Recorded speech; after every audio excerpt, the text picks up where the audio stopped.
Monsoon season ಗಿಡ ಎಲ್ಲ ನೆಡಲಿಕ್ಕೆ perfect season ಅಂತ ಹೇಳ್ಬೋದು. ಕೆಲವು ದಿನಗಳ ಹಿಂದೆ ಎಕ್ಸಾಟಿಕ್ ಫ್ರೂಟ್ ಪ್ಲ್ಯಾಂಟ್ಗಳನ್ನು ನಾನು ನರ್ಸರಿಯಿಂದ ತಂದಿದ್ದೆ. ನಿಜ ಹೇಳಬೇಕಂದ್ರೆ ಇದರಲ್ಲಿ ಇದ್ದದ್ದೆಲ್ಲ ನಾನು ಬರೀ ಇಂಟರ್ನೆಟ್ ಮೂಲಕ ಮಾತ್ರ ನೋಡಿದ್ದು. ಇದರ ಬಗ್ಗೆ ರಿಸರ್ಚ್ ಮಾಡಿ ಈ ಕಲೆಕ್ಷನ್ ನಾನು ತಂದಿರೋದು. ನೀವು ಪಾಟ್ಗಳಲ್ಲಿ ಚೆನ್ನಾಗಿ ಗಿಡಗಳನ್ನು ಬೆಳೆಸಬೇಕಾದರೆ ಈ ಒಂದು ಮೆಥಡನ್ನು ತಪ್ಪದೇ ಮಾಡಿ. ನಿಮ್ಮ ಪಾಟಿನ ಬೇಸ್ ಲೇಯರ್ ಬಹಳ ಮುಖ್ಯವಾಗಿರುತ್ತದೆ. ಯಾಕೆಂದರೆ ನೀರು ನೀವು ಹಾಕಿದ್ದು ಡ್ರೈನ್ ಆಗಬೇಕು, ಇಲ್ಲದಿದ್ದರೆ ನಿಮ್ಮ ಗಿಡಗಳು ಬೆಳವಣಿಗೆ ಆಗುವುದಿಲ್ಲ. ಮೊದಲೆಲ್ಲ ಅಂದ್ಕೊಂಡಿದ್ದೆ ಬರೀ ಒಂದು ಮಣ್ಣಿನಿಂದ ಮಾತ್ರ ಗಿಡಗಳು ಬೆಳೆಯುತ್ತದೆ ಅಂತ. ಆದರೆ ಮಣ್ಣಿನೊಟ್ಟಿಗೆ ಅದರ ನ್ಯೂಟ್ರಿಯೆಂಟ್ ಕೂಡ ಇಂಪಾರ್ಟೆಂಟ್ ಆಗಿರ್ತದೆ. ಅದು ಯಾವುದೆಲ್ಲ ನ್ಯೂಟ್ರಿಯೆಂಟ್ ಕೊಟ್ಟಿದ್ದೇನೆ ಅಂತ ಈ ಒಂದು ಫುಲ್ ವಿಡಿಯೋ ನಮ್ಮ ಯೂಟ್ಯೂಬ್ ಚಾನಲಲ್ಲಿ ಹಾಕಿದ್ದೇನೆ.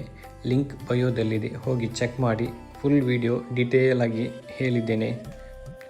ವಿಡಿಯೋ ಇಷ್ಟ ಆದರೆ ಲೈಕ್ ಮತ್ತು ಫಾಲೋ ಮಾಡೋದನ್ನು ಮರಿಬೇಡಿ.